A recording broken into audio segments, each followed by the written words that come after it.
Kenapa kita harus iman kepada malaikat? Karena dengan kita meyakini dan mengimani malaikat itu ada, hadir ciptaan Allah yang diciptakan berbeda dengan makhluk yang lain. Allah menciptakan jin itu dari api, malaikat dari cahaya, manusia dari tanah. Kenapa kita harus percaya terhadap penciptaan malaikat setelah percaya kepada Allah? Karena dengan percaya kepada malaikat kita akan hati-hati dalam hidup. Malaikat akan selalu mengiring kita.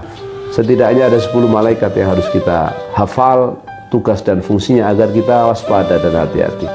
Pertama, malaikat Jibril, pembawa wahyu, membawa risalah kepada seluruh nabi dan rasul yang Allah utus kepada kita umat manusia. Kedua, Mikail, malaikat Mikail yang membagi rizki.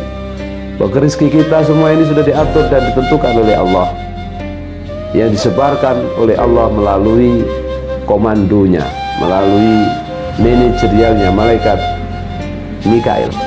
Maka tidak usah khawatir kalau kamu sudah percaya dengan demikian. Cukup kamu bekerja keras sungguh-sungguh, selebihnya soal rizki Allah yang akan membagi dan mengaturnya melalui malaikat Mikail. Israfil, peniup trompet, ini nanti dalam banyak riwayat peniupan trompet itu, tiupan pertama nanti semua orang mati di hari kiamat, tiupan kedua semua orang hidup, dan itulah tugasnya malaikat Israfil. Tugas yang lain apa? Wallahu a'lam. Yang pasti yang ja'a lana walakum, yang datang pada kita minal khobar, itu hanya itu. Meskipun ada beberapa pendapat dulu malaikat Israfil ini juga meniup trompet awal kali penciptaan dunia seisinya. Wallahu a'lam.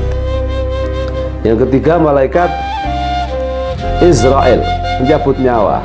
Jadi kalau kita meyakini bahwa malaikat itu ada dan berada di sekitar kita, malaikat pencabut nyawa misalnya, itu artinya kita hanya tinggal menjalankan kehidupan ini sesungguh-sungguhnya dengan hati-hati.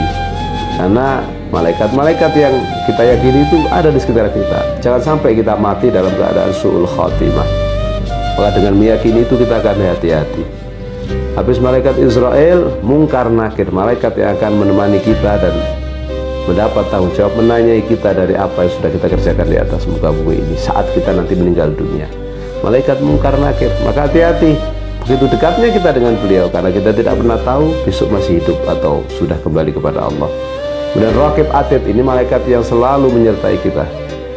Ladaihi raqibun atid, dalam Al-Quran disebutkan bahwa setiap kita itu diiringi oleh 2 malaikat namanya Raqib dan Atid. Malaikat mencatat amal soleh, amal kebaikan, dan amal buruk, amal kemaksiatan kita. Maka kalau kita percaya dengan malaikat, pasti kita akan hati-hati dan berpikir 1000 kali untuk berbuat maksiat kepada Allah.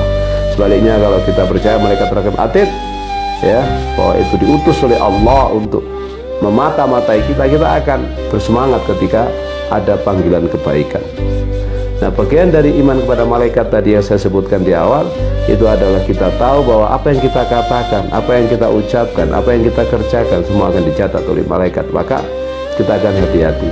Demikian halnya saat kita percaya dengan malaikat Malik dan Ridwan, penjaga neraka dan surga, maka kita akan hati-hati setiap melangkah.